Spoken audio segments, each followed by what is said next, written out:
Hey guys, tonight we begin with a man named Wei Zhongli kneeling in the administrative hall of Kaifeng Prefecture in the year 1067. His hands tremble as he holds a document that he signed 14 months ago. It is a contract, black ink on rough paper, stamped with vermilion seals that mark it as binding under the authority of the Song dynasty. The document specifies that Wei would deliver 300 shi of millet grain to the imperial granary by the autumn equinox of the previous year. He did not, and now, according to the mathematical formula printed at the bottom of that contract in elegant calligraphy, he owes the state not 300 shi, but 423 shi. The interest has been calculated at a rate of 2% per month, compounded. There is also a late fee, and a processing fee, and something called a granary maintenance contribution that Wei does not remember agreeing to. The clerk reading the charges does not care whether Wei remembers. The clerk has a stamp. The stamp makes things official. This is the story of how ancient Asia invented late fees before the rest of the world had figured out double-entry bookkeeping. It is a story about bureaucracy, grain, desperation, and the peculiar human genius for making simple obligations horrifically complicated. It is also, if we're being honest, a story about how some things never change. Because if you have ever opened a credit card statement and wondered how a $40 purchase became a $200 debt, congratulations! You understand exactly what Wei Zhongli felt in that administrative hall nearly 1,000 years ago. Before we dive into the particulars of Asian grain contracts and their creative approach to financial punishment, let me ask you something.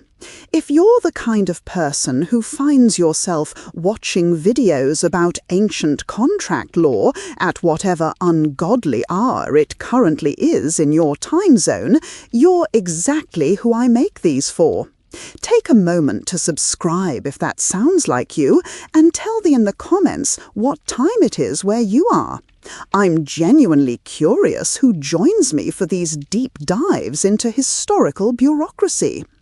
Also, if you're watching this in bed, consider grabbing a warm drink and settling in. This one goes places. Now, where were we? Yes, Wei Zhongli, drowning in compound interest. To understand how Asia developed such sophisticated systems for extracting money from people who failed to deliver grain on time, we need to understand something fundamental about ancient Asian civilization. Grain was not food. I mean, obviously it was food, people ate it, but in the context of statecraft, grain was something far more important. Grain was money. Grain was power. Grain was the substance that separated functioning empires from collapsed ones. The Chinese figured this out approximately 4,000 years ago and never forgot it. The earliest Chinese states understood that whoever controlled the grain supply controlled everything. This was not metaphorical. When grain flowed into state granaries, armies marched. When grain stopped flowing, rebellions started. The correlation was so reliable that Chinese historians developed a kind of shorthand. When they wrote that grain shipments were delayed to the northern frontier, what they meant was that soldiers were about to start eating their horses. And when soldiers ate their horses, they tended to have opinions about their commanding officers, pointed opinions, expressed with weapons. So, the Chinese state became obsessed with grain delivery. Not interested, not concerned, obsessed. By the Han dynasty, around 200 BCE, the empire had developed a system of grain taxation and transport so elaborate that it required its own bureaucracy just to manage the paperwork. Regional officials had to file reports on expected harvests months in advance. These reports were then compiled at the provincial level, analysed at the imperial level, and used to generate delivery quotas that flowed back down the administrative chain. The whole thing was like a massive spreadsheet, except instead of Excel, they used bamboo strips and human messengers who occasionally died of exhaustion. But here is where things get interesting. The state could demand that grain be delivered, but the state could not actually move all that grain itself. The Song dynasty alone, just one of many Chinese dynasties, controlled territory spanning thousands of miles. Moving grain from the rice paddies of the south to the granaries of the north required boats, carts, animals, roads, canals, warehouses, and approximately 8 million things that could go wrong. The state needed help. It needed contractors. Enter the grain contract. The concept was simple in theory. The government would identify wealthy merchants, landlords, or village heads who had access to grain and transportation resources.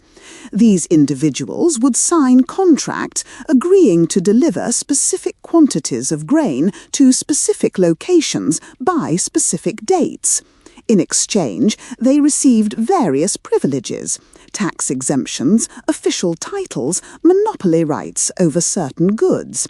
The contract specified the terms of the deal. Grain arrives on time, everyone is happy. Grain arrives late, there are consequences. And oh, what consequences! The earliest grain contracts from the Qin and Han dynasties treated late delivery as a criminal offence. If you contracted to deliver grain and failed, you might find yourself sentenced to hard labour on the frontier.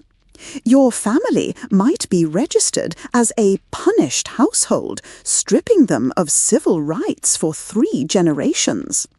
In extreme cases, say if your failure to deliver grain contributed to a military defeat, you might be executed along with 3 branches of your extended family.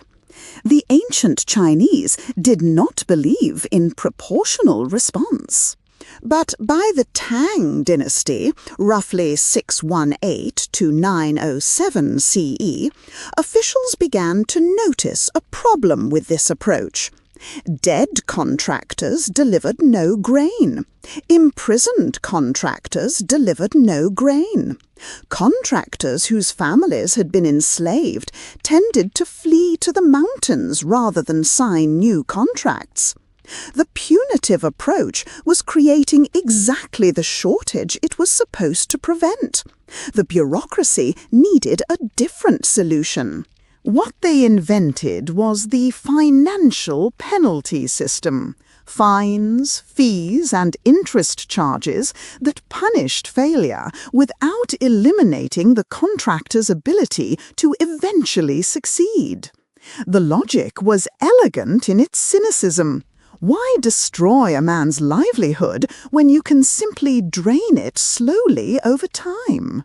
The Tang grain contract typically included what modern lawyers would call a liquidated damages clause. This clause specified exactly how much the contractor would owe for each day of delay. The standard rate was approximately 1% of the contracted grain value per month of lateness, though regional variations existed. Some contracts charged by the week, some charged by the day. One particularly creative prefect in modern-day Sichuan developed a contract that charged by the hour, though this was later banned as excessively burdensome by an imperial review board. Excessively burdensome. In ancient China, that is how harsh this contract was. What made these contracts truly revolutionary was their use of compound interest. Simple interest, charging a flat percentage on the original debt, had existed for millennia. But compound interest, where interest charges themselves generate additional interest, was a mathematical concept that required sophisticated calculation. The Chinese had the math. They had the bureaucrats trained in the math, and they had the complete absence of religious prohibitions against usury that constrained similar developments in medieval Europe and the Islamic world. A grain contractor who missed his delivery date by 6 months might owe nearly 20% more than his original obligation. Miss it by a year, and the debt could grow by 40% or more. Miss it by 2 years, and the compounding effect would make the debt essentially impossible to repay. The contract had transformed from an obligation into an extraction device, a legal mechanism for transferring wealth from the contractor to the state in perpetuity. But wait, you might be thinking, this seems incredibly predatory. Why would anyone sign such a contract? The answer reveals something fundamental about how power operates. Grain contractors did not sign these contracts because they wanted to. They signed them because the alternative was worse. In a society where the state controlled access to markets, trade routes, and official recognition, refusing to serve as a contractor meant economic death. A wealthy merchant who declined a grain contract might find his ships detained for inspection indefinitely. A landowner who refused might discover his property suddenly reclassified as military reserve land. The contracts were technically voluntary in the same way that paying protection money to organized crime is technically voluntary. You could always say no, you just could not survive saying no. This created a peculiar dynamic. Contractors knew the contracts were traps. The state knew the contractors knew. But both sides participated in a careful fiction that the arrangements were fair commercial dealings between equal parties. The contracts were written in the formal language of business partnerships. They referred to mutually agreed terms and voluntary undertakings. They included clauses that appeared to protect contractor rights. The right to request deadline extensions during natural disasters, for example, or the right to substitute one type of grain for another if crops failed. These protections existed primarily on paper. In practice, requesting an extension required navigating a bureaucratic process so complex that most contractors gave up and simply accepted the penalty charges. The Song dynasty, which ruled China from 960 to 1279 CE, refined this system to an art form. Song bureaucrats were the accountants of the medieval world, meticulous record keepers who documented everything and trusted no one. A Song grain contract was not simply a document, it was a dossier. It included the contractor's complete financial history, his family relationships, his property holdings, his previous contract performance, and his assessed reliability rating. Yes, the Song dynasty invented credit scores in the 11th century. They called them trustworthiness registers, but the function was identical to your FICO score, a numerical assessment of how likely you were to fulfill your obligations, used to determine what terms you would be offered on future contracts. A contractor with a good trustworthiness rating might receive favourable interest rates, perhaps only 1% per month on late deliveries instead of 2%. A contractor with a poor rating might be required to provide collateral, land deeds, family hostages, or valuable goods held in official warehouses until the contract was fulfilled. The worst-rated contractors were offered what the documents euphemistically called supervised contracts, arrangements where government officials would literally move into the contractor's household to ensure compliance. Imagine having an IRS agent living in your spare bedroom for 6 months. That was supervised contracting. The paper trail generated by this system was extraordinary. The Song Dynasty archives contain approximately 30 million surviving documents, and scholars estimate this represents perhaps 5% of the total administrative output. Much of this paperwork concerned grain contracts. We have contracts, we have contract amendments, we have appeals of contract penalties, we have denials of appeals, we have appeals of denials, we have mathematical worksheets showing how specific penalty amounts were calculated. We have memos from mid-level bureaucrats complaining that the calculation procedures were too complicated. We have responses from senior bureaucrats explaining that the complexity was intentional. It prevented contractors from gaming the system. One document that survives from 1087 CE provides a window into this world. It is an appeal filed by a contractor named Chen Baoling, requesting reduction of a penalty assessed against him for late grain delivery. Chen's original contract required him to deliver 500 shi of wheat to the Kaifeng granary by the 9th month of the previous year. He delivered it in the 12th month, 3 months late. The standard penalty would have been approximately 3% of the contract value. But Chen's penalty was assessed at 11%. He wanted to know why. The response to his appeal, which also survives, is a masterpiece of bureaucratic explanation. It begins by acknowledging that yes, the standard penalty rate is approximately 3% for a 3-month delay. However, Chen had received an advance payment from the government to help finance his grain acquisition. Advance payments carried their own interest rates. Furthermore, Chen's delivery arrived during the winter months when granary operations were reduced. This required the granary to hire additional temporary workers to process his shipment. The cost of these workers was added to his penalty. Additionally, Chen's grain was assessed as Category B quality rather than Category A quality, which meant that more of it was required to fulfill his volumetric obligation.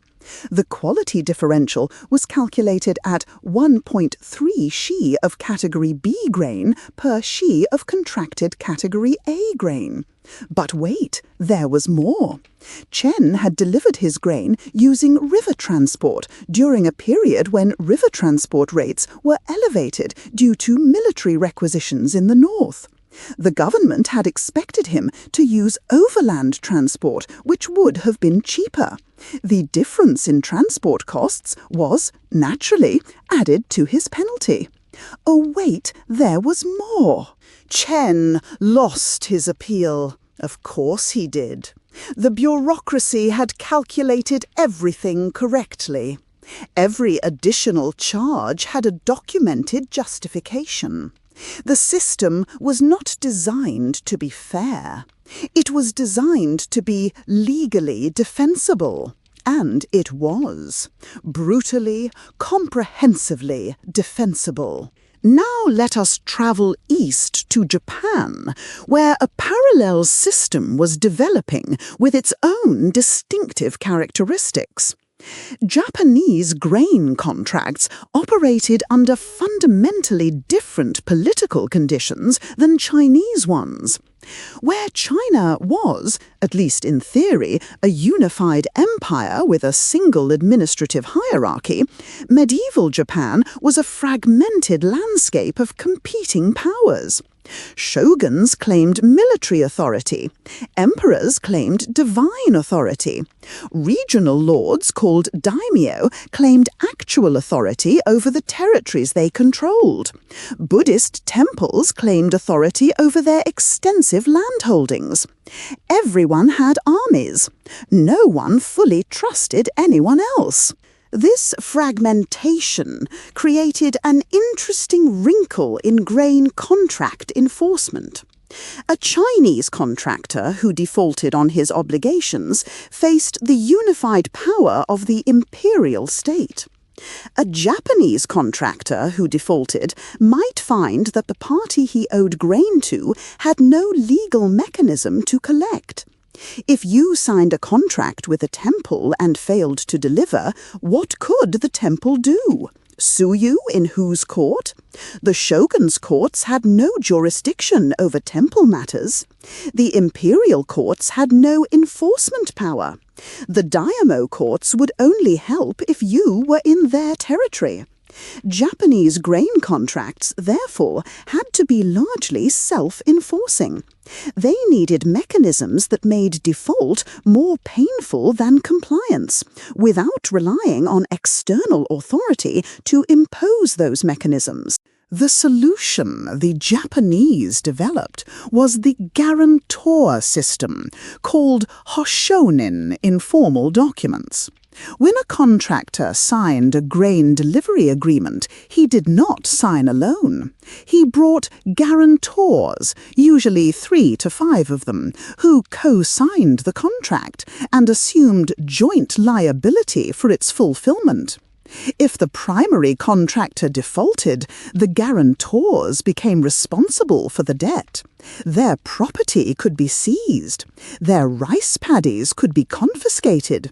Their families could be held as hostages until the obligation was cleared. This transformed default from a bilateral problem into a community crisis.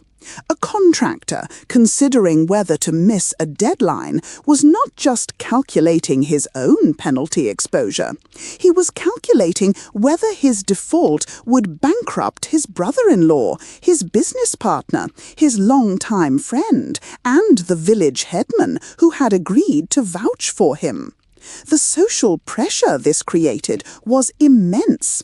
In Japanese villages, defaulting contractors were sometimes subjected to murahachibu, a form of community ostracism that cut the defaulter off from cooperative labor, emergency assistance, and social events. The ostracism could extend to the defaulter's family. It could last for generations. The financial penalty was often less devastating than the social one. The Japanese contracts also developed sophisticated provisions for what happened when delivery was impossible. The Japanese islands are prone to natural disasters. Earthquakes, typhoons, volcanic eruptions, tsunamis, and medieval Japanese jurists spent considerable effort defining exactly which disasters excused contractual performance. Earthquakes that destroyed stored grain were generally accepted as valid excuses. Typhoons that damaged crops before harvest were sometimes accepted, depending on severity. Tsunamis were almost always accepted. Volcanic eruptions were complicated. If the eruption directly destroyed grain stores, the contractor was excused. But if the eruption merely created conditions that made transport difficult, he was not. There are surviving legal opinions discussing whether ashfall from Mount Fuji constituted a valid force majeure event. The conclusion, in case you were wondering, was that it depended on ash depth. More than 3 sun, about 9 centimeters, excused performance, while less did not. The penalty structure in Japanese contracts was generally less mathematically sophisticated than Chinese ones. Japanese merchants were less comfortable with compound interest, perhaps influenced by Buddhist concerns about usury, and Japanese contracts typically specified flat penalty amounts rather than compounding rates. A contract might state that late delivery would incur a penalty of 50 koke of rice, period, regardless of how late the delivery was. This created odd incentive structures. A contractor who was 1 day late and a contractor who was 1 year late faced the same penalty. Rational contractors would therefore either deliver on time or not bother delivering at all. Japanese legal scholars debated whether this was good policy. Some argued it encouraged all or nothing thinking. Others argued it was more merciful than the Chinese system, which could trap people in debt spirals. The debate was never resolved. Different regions adopted different approaches. Korea, meanwhile, developed yet another variant of the grain contract system, shaped by its position as a relatively centralized kingdom that was nevertheless frequently subject to invasion and disruption. Korean grain contracts, documented extensively during the Joseon dynasty, which ruled from 1392 to 1897 CE, placed heavy emphasis on what modern contract lawyers would call contingency planning. A Korean grain contract did not simply specify a delivery date. It specified a primary delivery date, a secondary delivery date, and sometimes a tertiary delivery date, with different penalty amounts associated with each tier. Miss the first date, pay a small penalty. Miss the second, pay a larger one. Miss all 3, and the contract transformed into something closer to a debt instrument, with the contractor's land serving as collateral. This tiered approach reflected Korean realities. The peninsula was regularly disrupted by invasions from the north, first by Jurchen raiders, later by Mongols, later still by Manchus. It was also disrupted by Japanese pirates who raided coastal villages with depressing regularity. A contract that assumed stable conditions was a contract designed to fail. Korean contracts, therefore, built instability into their terms. The expectation was not that everything would go smoothly. The expectation was that something would go wrong. The contract was designed to determine who would bear the cost when it did. And here is where our story takes a darker turn, because the question of who bears the cost when things go wrong is never really about contracts. It is about power. In all 3 systems, Chinese, Japanese, and Korean, the people who signed grain contracts were rarely the people who actually grew the grain. They were middlemen, merchants, landowners, village heads. The people who grew the grain were peasants, and peasants did not sign contracts with the state. Peasants paid taxes. And when a merchant could not fulfill his grain contract because his peasant suppliers could not deliver, the merchant's response was not to absorb the loss. The merchant's response was to squeeze the peasants harder. This created cascading systems of obligation that extended far below the level at which contracts were formally documented. A merchant who signed a contract for 1,000 shi of rice would have informal agreements with dozens of villages to supply portions of that total. When the merchant faced penalties for late delivery, he would pass those penalties down, often with additional charges tacked on for his own trouble. A peasant family might find itself suddenly owing twice what it had expected, not because any natural disaster had struck, but because somewhere up the supply chain somebody had miscalculated a delivery schedule. The archives are full of petitions from villages begging for relief from these cascading obligations. In China, such petitions were usually denied.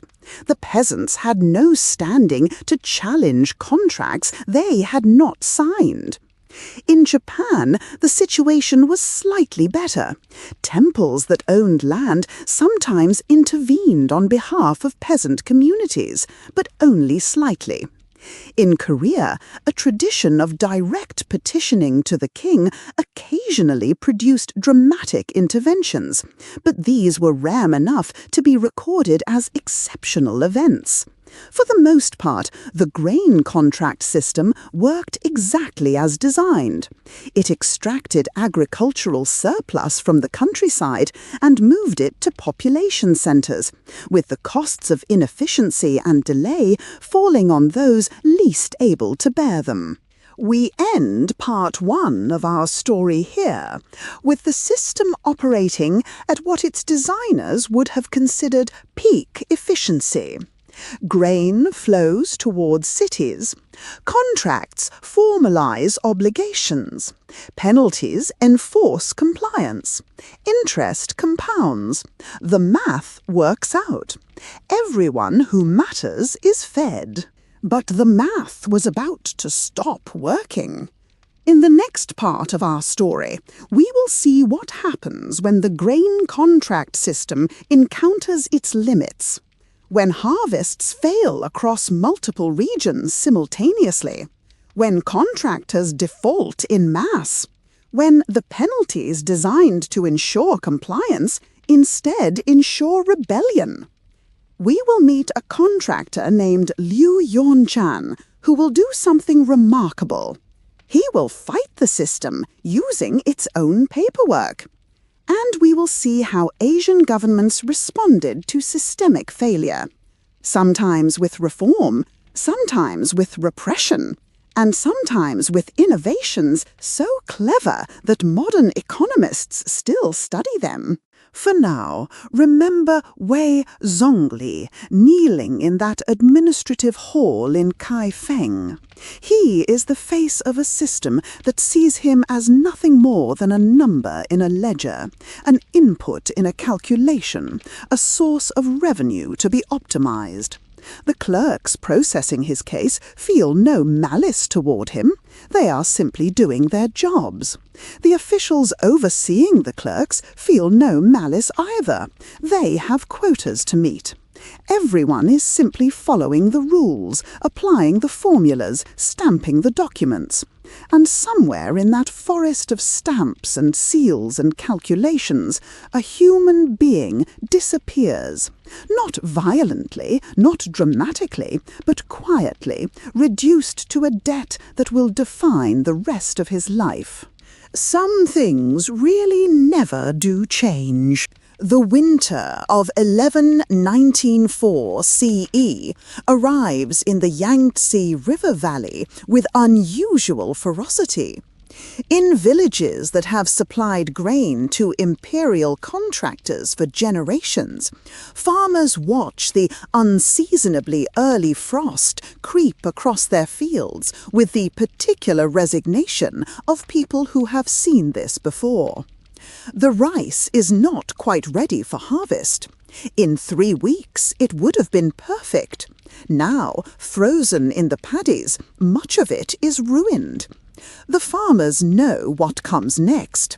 The merchants who contracted for their grain will still expect delivery.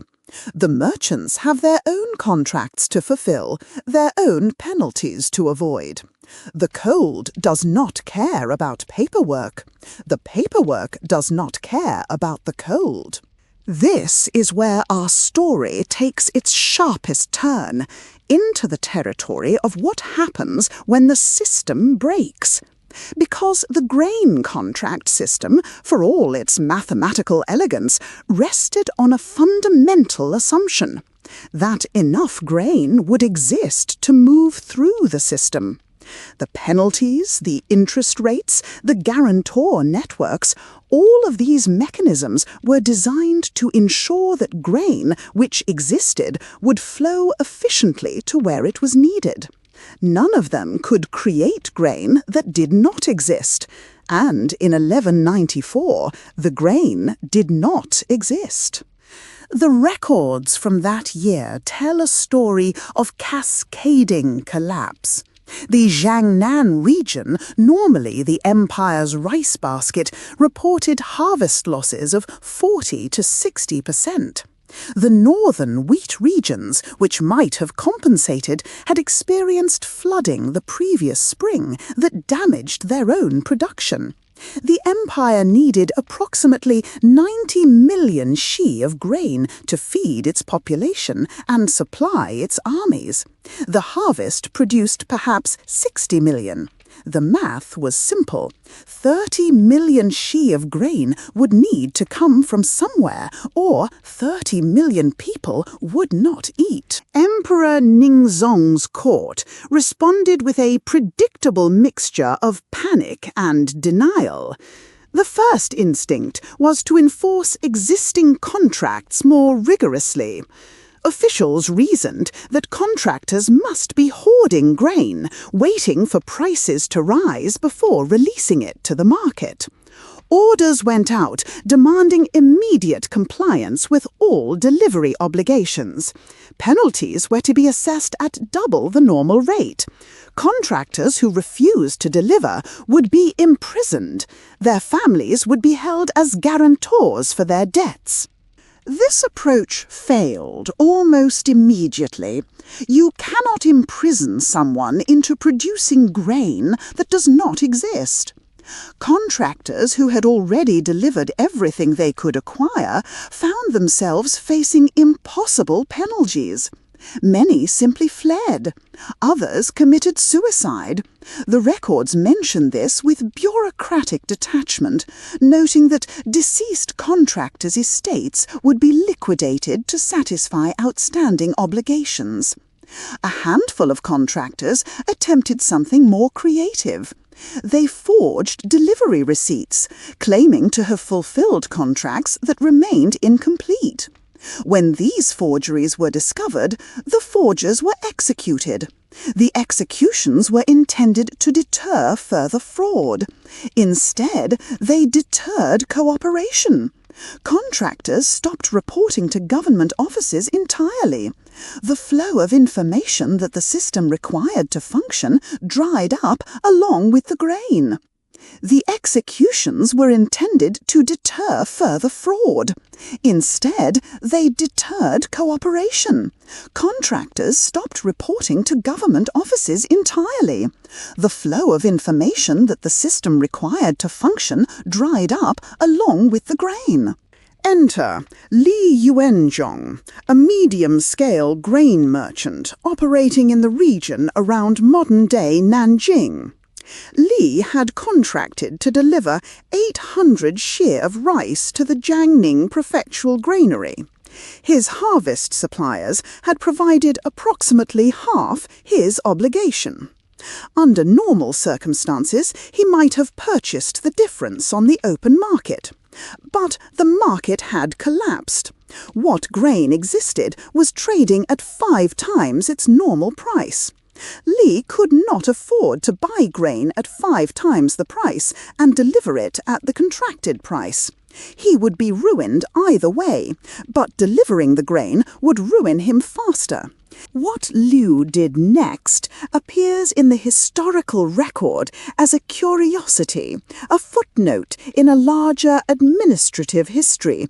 But it deserves more attention because it represents one of the earliest documented examples of what we might today call regulatory arbitrage, using the complexity of a bureaucratic system against itself. Liu examined his contract carefully. The contract specified that he owed 800 shi of rice, but it also contained a clause, standard in Song dynasty grain contracts, allowing substitution of equivalent value in case of supply disruption. The substitution clause existed because the government understood that different regions produced different crops. A contractor in a wheat-growing area might need to substitute wheat for rice or millet for wheat. The clause specified conversion rates between different grain types. It also specified conversion rates between grain and other commodities. Liu owned a warehouse containing approximately 12,000 catties of iron. Iron was not grain, but iron was a commodity listed in the substitution tables. The conversion rate between iron and rice had been set years earlier, during a period when iron was relatively scarce and rice was abundant. The ratio no longer reflected market reality. Iron had become common, while rice had become precious. But the official ratio was the official ratio. According to the contract terms, Liu could discharge his 800 shi rice obligation by delivering the iron equivalent. The calculation worked out to approximately 9,000 catties of iron. Liu had more than enough. The prefectural officials who received Liu's iron delivery were not pleased. They had expected rice. They needed rice. Iron could not feed soldiers or urban populations. But when they examined the contract, they found they could not refuse the substitution. Liu had followed the rules exactly. The contract language was clear. The conversion table was official. Rejecting his delivery would mean rejecting their own administrative framework. What followed was a bureaucratic argument that lasted 3 months and generated over 200 pages of surviving documentation. The prefectural officials appealed to provincial authorities, arguing that the substitution clause was never intended to apply during emergency conditions. Provincial authorities consulted the original drafters of the substitution tables, who were mostly dead. The few surviving drafters provided conflicting opinions. Imperial advisers were eventually drawn into the dispute, which had by now become a question of administrative legitimacy rather than grain supply. If the government could selectively ignore contract terms when convenient, what was the point of contracts at all? If the government could not ignore clearly absurd outcomes, what was the point of government? The resolution, when it came, satisfied no one. Liu was allowed to keep his iron delivery credit. But the government also assessed a special emergency levy against his remaining assets, recovering approximately 60% of the value he had preserved through his legal maneuver. Liu protested this levy as arbitrary and unconstitutional. The government replied that emergency powers authorized extraordinary measures. Liu appealed. His appeal was denied. He appealed the denial. That appeal was still pending when he died, 14 years later, his estate still entangled in litigation. But Liu's case had consequences beyond his personal fate. Word of his successful use of the substitution clause spread through the merchant community. Other contractors began examining their own contracts for similar loopholes. Some found them. The grain delivery system, already strained by shortage, now faced a secondary crisis of regulatory evasion. Contractors who could not deliver grain delivered cloth or iron or copper or whatever commodity their contracts technically permitted. The granaries filled with everything except food. The Song government's response was to close the loopholes, or try to. New contracts were drafted with stricter substitution language. But these new contracts required imperial approval, and imperial approval required bureaucratic review, and bureaucratic review took time. For nearly a year, two parallel contract regimes operated simultaneously, the old contracts with their exploitable clauses, and the new contracts with their tighter restrictions. Contractors naturally preferred the old contracts. Officials naturally preferred the new ones. The result was legal chaos, with delivery disputes multiplying faster than they could be resolved. If you just felt that little spark of recognition, like watching a historical pattern suddenly illuminate a modern one, that is exactly why I make these videos. Subscribe button is there if you want more of these moments. The chaos of 1194-1195 eventually subsided. Harvests improved. The grain system recovered. But the crisis had revealed fundamental vulnerabilities that subsequent administrators would struggle to address. The problem was not any single feature of the contract system. The problem was that the system assumed stable conditions, abundant supplies, and rational actors who would absorb losses when required. When any of these assumptions failed, the entire structure became unstable. Let us shift now to Japan, where a different kind of contract crisis was unfolding around the same period. The year is 1221, and the Kamakura shogunate has just survived an attempted imperial coup known as the Jokyu War. The shogunate won decisively, confiscating estates from the defeated imperial loyalists and redistributing them to its own supporters. This land redistribution created a massive administrative problem. The new estate holders needed to integrate into existing grain contract networks, replacing the contractors who had been dispossessed. The old contractors had developed relationships with specific villages over generations. They knew which peasants could be trusted, which villages tended to over-report harvests, which roads were reliable in rainy season. The new contractors had none of this knowledge.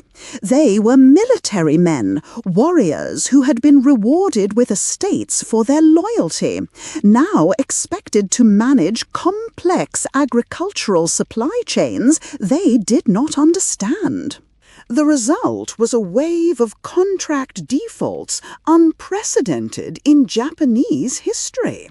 New estate holders signed contracts they could not fulfill because they did not know what their estates could actually produce. Guarantors, often friends or military companions of the new holders, found themselves liable for debts they had never expected to owe. The social bonds that made the guarantor system work began to fray.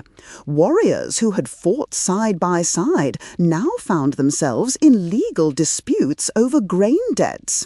The shogunate, which had promised stability and order, instead delivered chaos. The shogunate's legal officials, struggling to manage the crisis, developed an innovative solution, the debt moratorium. In 1225, the government declared a temporary suspension of all debt collection related to grain contracts from the previous 3 years. Contractors who had defaulted would not face penalties during the moratorium period. Guarantors would not have their property seized. The intention was to give everyone time to stabilize, to learn their new roles, to develop the relationships that would make the system function again. The moratorium was, by most accounts, a disaster. Creditors who had fulfilled their own obligations found themselves unable to collect from debtors. The grain market, which depended on the expectation that contracts would be enforced, seized up entirely. Why sign a contract with someone if the government might simply declare that contracts did not count? Merchants who had grain to sell held it, waiting for the moratorium to expire. Prices rose. Urban populations, already stressed by the recent warfare, now faced food shortages that made them question whether the shogunate actually knew what it was doing. The shogunate extended the moratorium, then extended it again, then began issuing exceptions. Certain debts would be enforced, others would remain suspended, according to criteria that no one fully understood. A class of specialized legal consultants emerged, offering to help navigate the increasingly Byzantine moratorium rules for a fee. These consultants were not lawyers in the modern sense. They were fixers, people who understood which officials could be bribed, which exceptions could be exploited, which documents needed to be filed in which order. Their services were expensive. Only wealthy contractors could afford them. Small-scale contractors, unable to either collect debts or satisfy obligations, were slowly ground into insolvency. The moratorium finally ended in 1232, replaced by a comprehensive legal code called the Goseibai Shikimiku, the Formulary of Adjudications. This code attempted to standardize contract law across the shogunate's territory, establishing clear rules for how grain obligations would be calculated, when penalties would apply, and how disputes would be resolved. The code was remarkably sophisticated for its time. Modern legal historians consider it one of the earliest attempts at systematic commercial regulation in East Asian history. But the code could not undo the damage already done. The grain contract system that emerged after 1232 was more cautious, more conservative, and less efficient than its predecessor. Contractors demanded higher margins to compensate for legal uncertainty. Guarantors insisted on stricter qualification requirements before signing. The free flow of grain that the system was designed to enable became slower, more expensive, and more bureaucratically encumbered. The shogunate had preserved the form of the contract system while damaging its function. Korea's experience during this period offers yet another variation on the theme of systemic stress. The Goryeo dynasty, which ruled the Korean peninsula from 918 to 1392 CE, faced its grain contract crisis not from natural disaster or political upheaval, but from something more insidious: currency debasement. The Goryeo government, like many medieval governments, occasionally found itself short of revenue. One tempting solution was to mint more money, or, more precisely, to mint money with less precious metal content, while claiming it had the same value as older, purer coins. This practice, called debasement, allowed the government to pay its bills in the short term while creating inflation that eroded everyone else's purchasing power in the long term. Grain contracts were particularly vulnerable to debasement because they specified payment amounts in monetary units. A contractor who owed 1,000 guon for a grain delivery might sign the contract when 1 guon purchased 10 seom of rice. If the currency was debased and 1 guan now purchased only 5 siem, the contractor's real obligation had effectively halved. This was great for contractors and terrible for the government, which was trying to use grain contracts to fill its granaries. The Goryeo government attempted various solutions. It required contracts to specify grain quantities directly rather than monetary equivalents. Contractors responded by demanding premium prices for grain-denominated contracts, arguing that they were taking currency risk. It attempted to freeze prices during contract periods. This created black markets where actual transactions occurred at real market prices, while official transactions occurred at fictional official prices. It attempted to enforce conversion rates between old and new currency. No one trusted the conversion rates. The archives from this period contain some of the most creatively legalistic documents in Korean history. Contracts began including clauses that attempted to anticipate every possible monetary manipulation.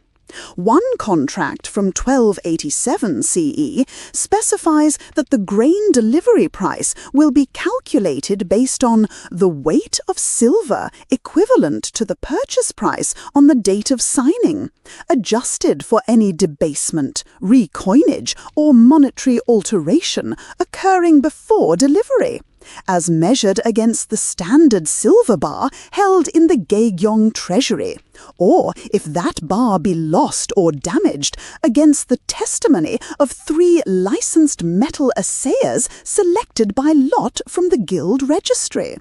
This is what happens when legal language meets inflation anxiety. It is simultaneously precise and unenforceable. The fundamental problem, of course, was that the Goryeo government was attempting to use contracts to transfer real resources from private parties to the state, while simultaneously manipulating the monetary system in ways that made such transfers less valuable. The government wanted grain. It was paying in debased coins. Contractors were not stupid. They understood what was happening. The sophisticated contract language was not an attempt to solve the problem. It was an attempt to document it, to create a legal record that might someday support a claim for compensation, even if no one expected that compensation to arrive. Now let us zoom out and consider what these crises reveal about the grain contract system as a whole. In China, Japan, and Korea, we see variations of the same fundamental tension. Contracts were tools of the state, designed to transfer agricultural surplus from countryside to city, from producers to consumers, from the many who grew food to the few who governed. These sophisticated penalty structures, the guarantor networks, the substitution clauses, all of these mechanisms served state interests. When those interests conflicted with private interests, when contractors could not deliver, when harvests failed, when the math stopped working, the system revealed itself as a mechanism of extraction rather than exchange. This does not mean the system was evil or that its designers were villains. The officials who created grain contracts genuinely believed they were solving important problems. Cities needed food. Armies needed supplies. Someone had to organize the movement of grain from where it grew to where it was needed. Contracts were a plausible solution, better perhaps than pure coercion or pure market anarchy. The problem was that contracts pretended to be neutral instruments, agreements between equal parties, when they were actually instruments of power, operating under the fiction of equality. Consider the position of a grain contractor in any of the 3 societies we have examined. The contractor signs a document specifying mutual obligations. Both parties agree to terms. Both parties affix seals. The document looks like a business deal. But the contractor cannot refuse to participate. The state controls market access, official recognition, property rights. The contractor cannot negotiate meaningful changes to standard terms. The clauses that appear to protect contractor interests, substitution clauses, disaster provisions, appeal rights, exist primarily to legitimize the system rather than to provide genuine protection. When contractors attempted to use these clauses, as Liu Yuanzhang did, the state responded by changing the rules, assessing extraordinary levies, or simply exhausting the contractor through endless litigation. The penalties in these contracts were not designed to compensate the state for losses caused by late delivery. They were designed to ensure that contractors would do anything, squeeze their peasant suppliers harder, sell their own assets, exhaust their family resources to avoid default. The interest calculations that made small delays compound into crushing debts were features, not bugs. They transformed contracts from specific obligations into open-ended claims on contractor wealth. A contractor in perpetual debt was a contractor who would keep delivering grain indefinitely, hoping to someday escape the trap. The system created dependence by design. We are approaching the point in our story where the systems we have described will face their ultimate tests.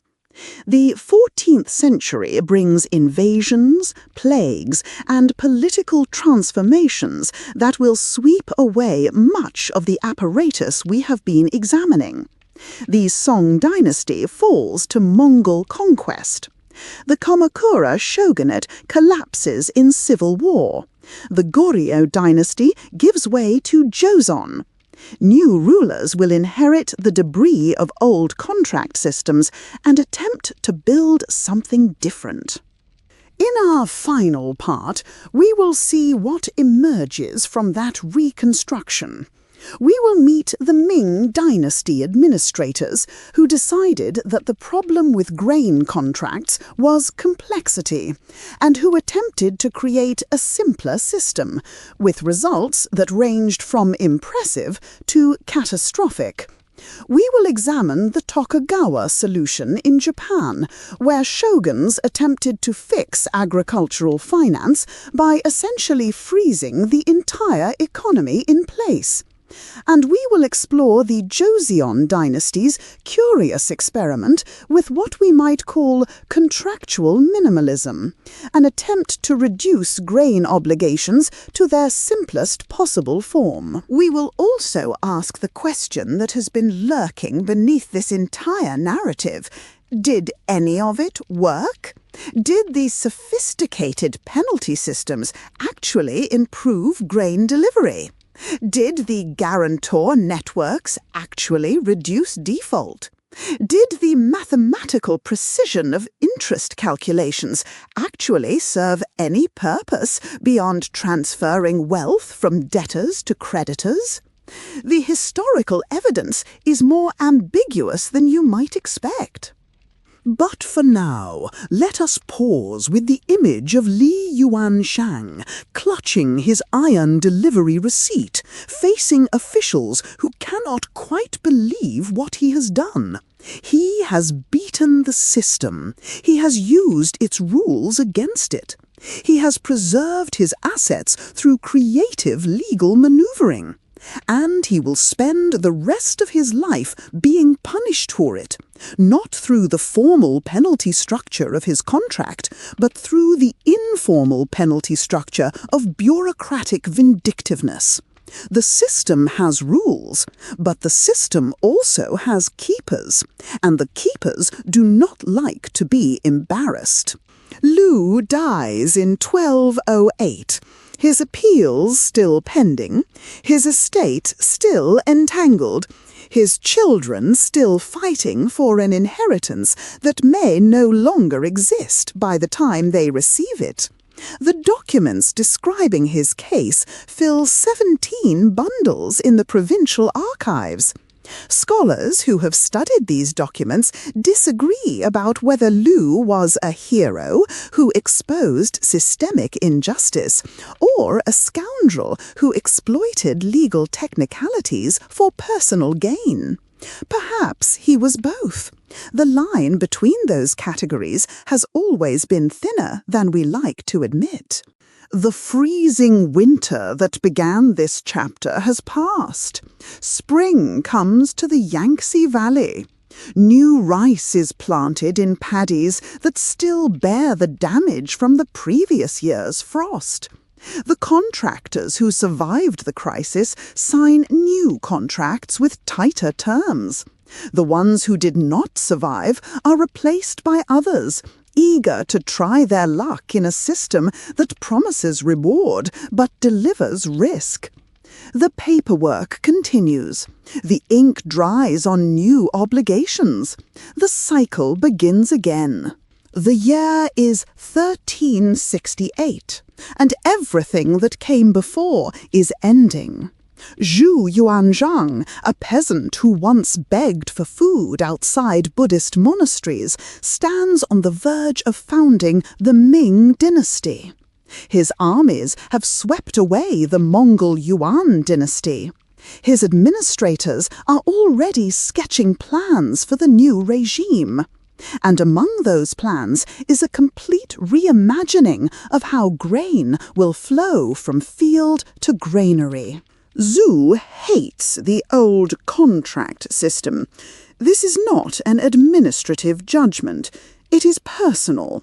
As a young man, he watched his family destroyed by cascading grain obligations, debts that compounded, penalties that multiplied, collectors who showed no mercy.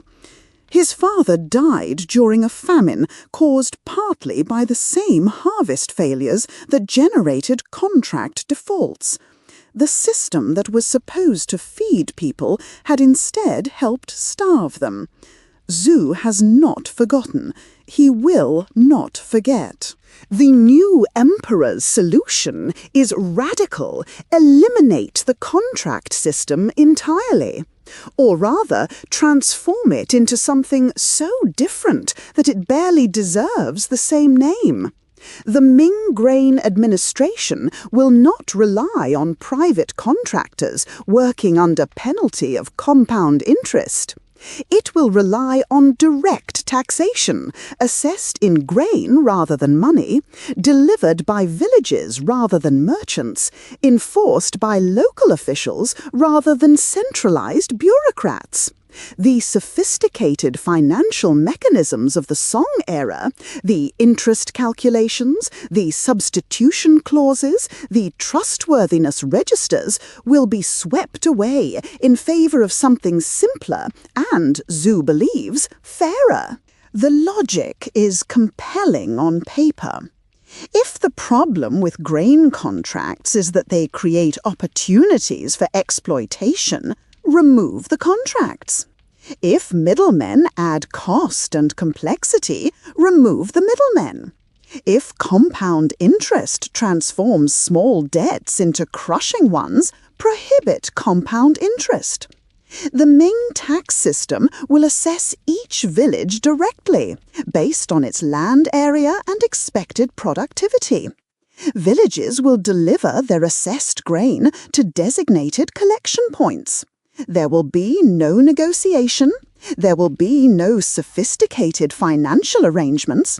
There will be simple, clear obligations, enforced by magistrates who answer to the emperor. What could possibly go wrong? The answer arrives within a decade. Ming officials discover that the old contract system, for all its problems, had served an important function. It distributed risk. When a contractor signed an agreement to deliver grain, the contractor was betting that their suppliers would produce, that transport would succeed, that no disasters would intervene. Sometimes the contractor won that bet. Sometimes the contractor lost. But the state was insulated from the underlying agricultural uncertainty. It received grain from contractors regardless of what happened to any individual farmer. The direct taxation system offers no such insulation. When crops fail in one village, that village cannot deliver its quota. The shortfall passes directly to the state. Ming administrators, accustomed to thinking of grain supply as something managed by others, now find themselves managing agricultural risk that they do not understand. The archives from the early Ming period overflow with desperate correspondence.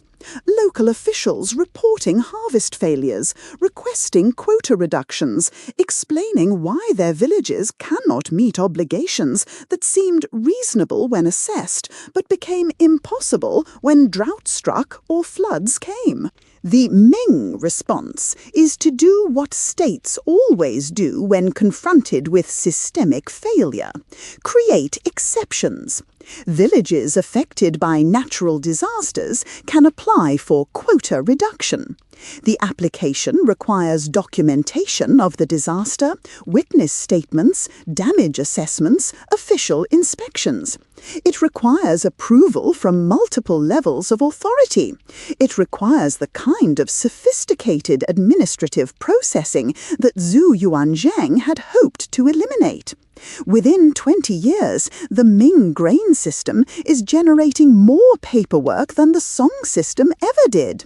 The contracts are gone, but the bureaucracy remains. And here is where the story takes its darkest turn. The Song contract system, predatory as it was, had at least been transparent. The penalties were specified in advance. The calculations followed documented formulas. A contractor might be ruined, but would at least know how the ruin was calculated. The Ming exception system is not transparent. Whether a village receives disaster relief depends on which officials review its application, whether those officials have met their own quotas, whether the regional governor has political reasons to approve or deny, whether the right bribes reach the right hands. The grain contract system had created a class of wealthy merchants who profited from moving grain efficiently. The Ming system creates a different class of profiteers, officials who sell exceptions to desperate villages. A village facing starvation cannot wait for legitimate disaster relief. If the price of survival is a bribe to the right magistrate, the village will pay. The corruption this generates is staggering. Ming officials compile registers of venal magistrates, attempt reforms, issue edicts against bribery, and watch as each attempt fails to dislodge the underlying incentive structure. Removing the old system did not remove the need for grain to move. It just changed who profited from moving it.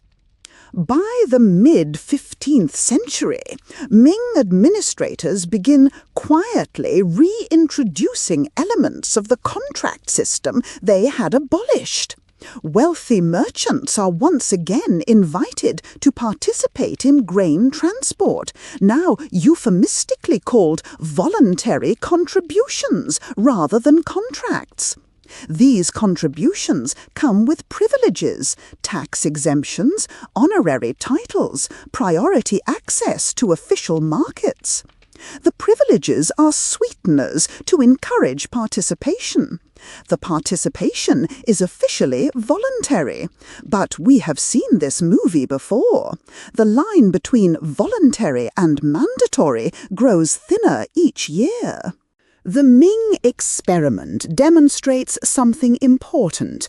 You cannot eliminate the fundamental problem of agricultural surplus by changing administrative mechanisms. The problem is structural. Populations in cities and armies cannot grow their own food. That food must come from somewhere. Moving it requires organization, capital, and labor. Someone must bear the costs when movement fails.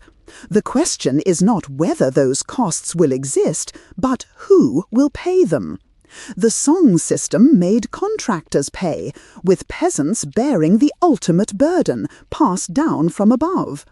The Ming system tried to make the state pay directly, but the state passed costs down to local officials, who, once again, made peasants bear the ultimate burden. The paperwork changed, the suffering remained. Let us now journey to Japan, where the Tokugawa shogunate, established in 1603, attempts its own solution to the grain contract problem. The Tokugawa approach is philosophically different from either the Song or Ming models. Where Chinese administrators trusted in mathematical formulas and bureaucratic procedures, Tokugawa administrators trust in hierarchy and control. Their solution to agricultural finance is to freeze the entire system in place. The Tokugawa rice system, called kokudaka, assesses each domain based on its theoretical rice production capacity. A domain rated at 100,000 koku is expected to produce that much rice annually, and its lord is expected to maintain a household, military force, and administrative apparatus proportionate to that rating. The rating does not change, ever. A domain rated at 100,000 koku in 1615 remains rated at 100,000 koku in 1850, regardless of how much rice it actually produces. The intention is stability. The result is increasingly creative fiction. Domains whose actual production exceeds their rating accumulate surplus. They can sell this surplus on the Osaka rice market, converting agricultural wealth into monetary wealth. Domains whose actual production falls below their rating face permanent crisis. They cannot reduce their obligations. The rating is fixed. They cannot easily expand production. Tokugawa regulations restrict land reclamation and agricultural improvement. They must borrow year after year against future rice revenues that may never materialize. The rice merchants of Osaka become, in effect, the bankers of the Tokugawa system. They advance money to indebted domains against promised future rice deliveries. They charge interest on these advances. They develop sophisticated financial instruments, rice futures, collateralized loans, credit facilities that look remarkably similar to modern financial products. The contracts they use to formalize these arrangements include penalty clauses, interest calculations, and default provisions that would have been familiar to Song dynasty administrators 4 centuries earlier. The Tokugawa authorities officially disapprove of this financial system. Samurai are not supposed to concern themselves with money. Commerce is theoretically the lowest status occupation in Confucian social hierarchy. But the authorities cannot function without the rice merchants. The shogunate itself borrows from Osaka merchants to cover budget shortfalls. The great domains borrow to maintain the expensive households they are required to keep in Edo. Everyone borrows, and everyone pays interest, and everyone pretends that none of this is happening.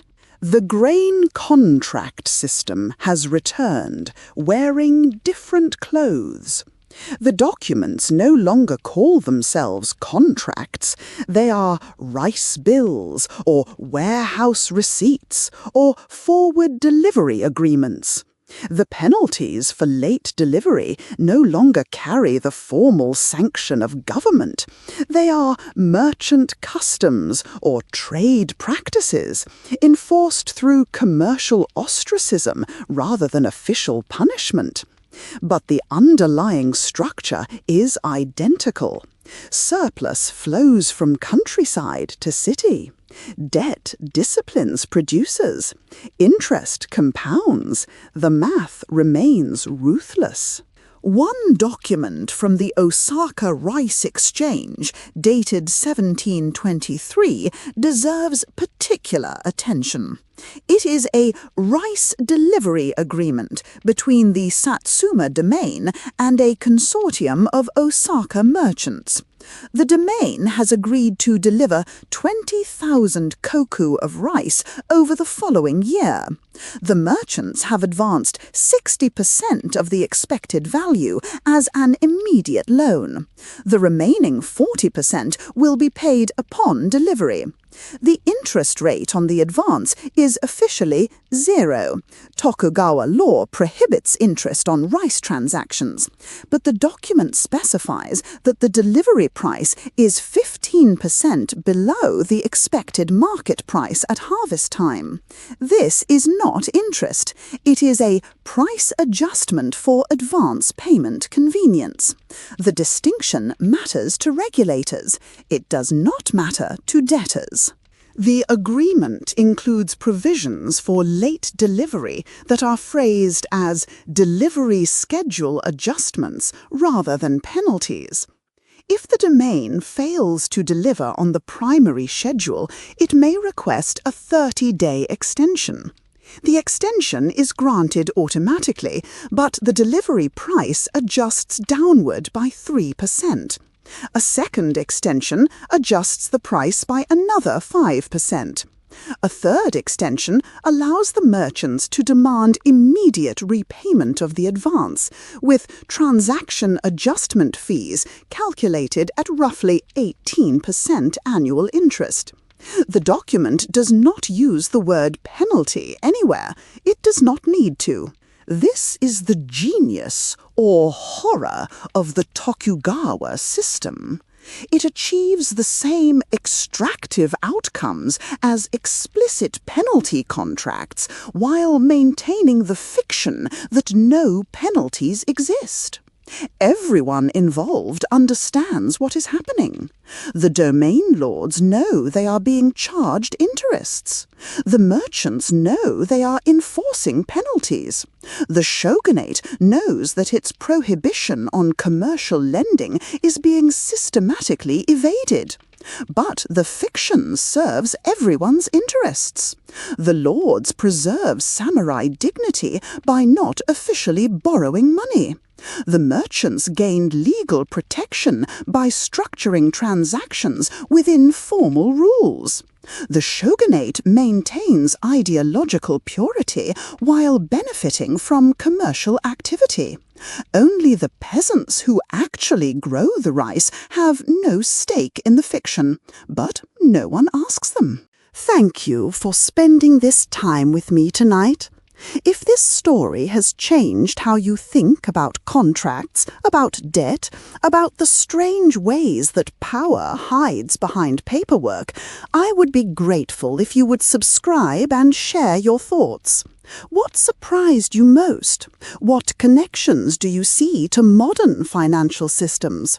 What do you think these ancient administrators got right? And what did they get catastrophically wrong? I read every single comment, and the discussions in this community often teach me things I missed. Korea's Joseon dynasty, meanwhile, attempts something closer to what we might call contractual minimalism. The Joseon approach to grain obligations emphasizes moral duty over legal mechanism. Contracts exist, but they are framed as expressions of Confucian social harmony rather than commercial agreements. A grain delivery obligation is not a debt. It is a contribution to the collective welfare of the kingdom, fulfilled by virtuous subjects as an expression of their loyalty. This framing has advantages. It reduces the adversarial quality of grain relationships. Officials do not need to view contractors as potential defaulters requiring surveillance. Contractors do not need to view obligations as traps requiring evasion. Everyone is theoretically working together toward shared goals. The moral framework also provides flexibility that rigid legal mechanisms lack. When harvests fail, officials can exercise discretion in adjusting obligations, guided by Confucian principles of benevolence rather than contractual penalty schedules. The disadvantage is that moral frameworks work only when everyone shares them. Joseon's Confucian consensus holds reasonably well during the dynasty's early centuries. By the 18th and 19th centuries, it has begun to fray. Wealthy landowners who would once have fulfilled grain obligations as expressions of virtue now calculate whether compliance is economically rational. If the moral sanction for default is merely disapproval, and if the economic benefit of default exceeds the social cost of disapproval, rational actors will default. Joseon officials, raised to believe that virtue rather than coercion should guide behavior, find themselves increasingly dependent on coercion as virtue proves insufficient. The documents from late Joseon show a gradual hardening of grain obligation enforcement. Moral language remains. Obligations are still framed as expressions of loyalty and virtue, but penalties creep into the margins. A landlord who fails to contribute his assessed grain demonstrates insufficient virtue and will be encouraged toward improvement through temporary restraint of his household. This is bureaucratic euphemism for what the Song dynasty would have called straightforward property seizure. The Joseon system reaches the same destination by a different route. Now we arrive at the question that has been implicit throughout this entire journey. Did any of it work? The honest answer is complicated. The grain contract systems of China, Japan, and Korea successfully moved enormous quantities of food from countryside to city over many centuries. Cities grew, armies were fed, populations that could not sustain themselves through local agriculture were sustained through administered supply chains. These are real accomplishments. Without organized grain distribution, the urban civilizations of East Asia could not have existed in anything like their historical form. But the systems also created immense suffering. The penalty mechanisms, designed to ensure compliance, instead trapped countless families in cycles of debt. The sophistication that looked like rationality from above looked like predation from below. The administrators who designed these systems believed they were creating order. What they actually created was a set of mechanisms for extracting agricultural surplus that operated with mathematical precision regardless of human consequences. And here is where our story circles back to Wei Zhongli, kneeling in that administrative hall in Kaifeng nearly 1,000 years ago. Wei was neither villain nor hero. He was a man caught in a system that saw him as nothing more than a variable in an equation. The officials who processed his case were not cruel, they were simply implementing procedures. The formulas that calculated his debt were not malicious, they were simply mathematical. No individual chose to destroy Wei's life. The destruction emerged from the system's normal operation. We live today in a world of contracts, obligations, penalties, and interest calculations far more sophisticated than anything the Song dynasty imagined. Our credit scores make their trustworthiness registers look primitive. Our compound interest calculations would dazzle their mathematicians. Our terms and conditions documents, the ones you click accept without reading, make their grain contracts look like models of clarity. The sophistication has increased, the fundamental structure has not changed. There is still surplus to be extracted. There are still mechanisms to extract it. There are still people who sign agreements they do not fully understand, facing penalties they cannot foresee, trapped in systems that see them as inputs rather than individuals. The paperwork has gone digital, the ink has become pixels, the essence remains the same. Liu Yuanchang, who tried to beat the system with the system's own rules, discovered that systems adapt. Formal rules can be evaded, but informal power cannot. The shogunate administrators, who prohibited interest while permitting price adjustments, understood this. The Ming reformers, who abolished contracts only to recreate them in different form, learned it. The grain contract system was never really about contracts. It was about power, the power of states to demand, of administrators to enforce, of the lettered to bind the unlettered in obligations they could specify but not negotiate. The late fees on your credit card bill are the distant descendants of the penalty clauses in Wei Zhongli's grain contract. The compound interest that makes small debts into large ones follows formulas that would have been familiar to Song dynasty clerks. The helpful customer service representative who explains that, unfortunately, policy does not permit exceptions is speaking the same language as the official who denied Li Yuanzhang's appeals. The system has rules.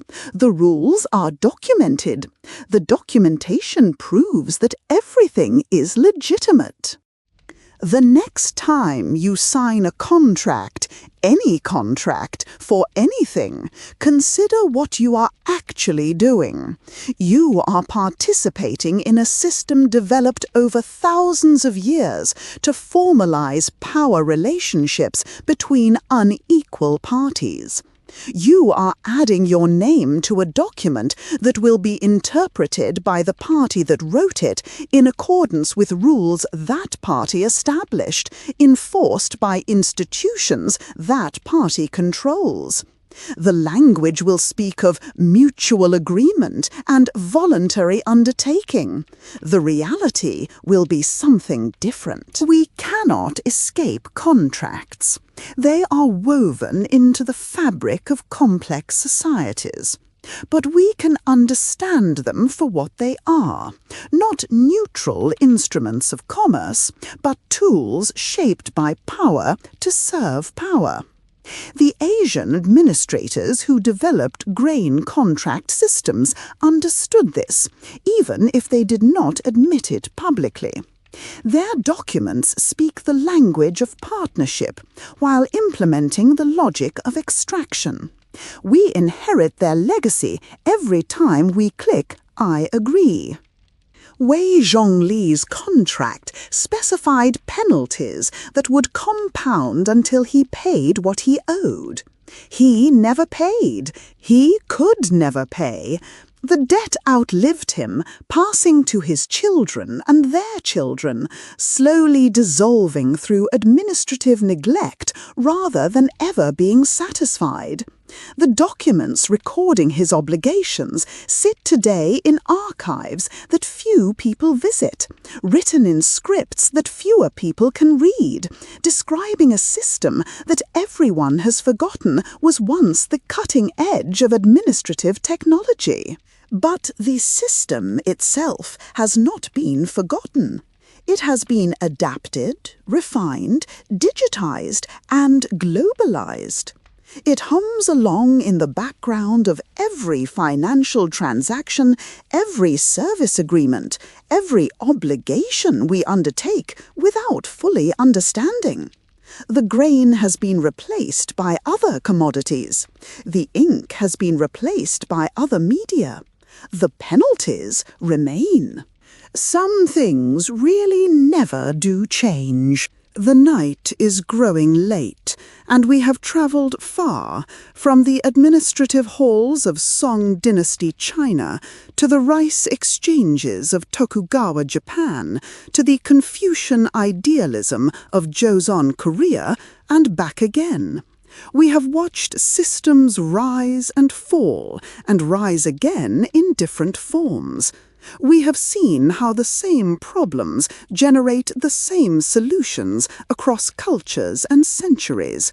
We have learned, perhaps, that the distance between ancient history and modern life is shorter than we thought. Thank you for joining me on this journey through the world of Asian grain contracts and the peculiar human genius for making simple obligations horrifically complicated. If this story lingers with you, if it makes you think twice about the next document you sign, then it has done its work. Until next time, remember, the paperwork is never just paperwork. The ink carries power, and somewhere in some archive, your agreements are being filed alongside Wei Zhongli's, waiting for someone, someday, to tell your story. Good night.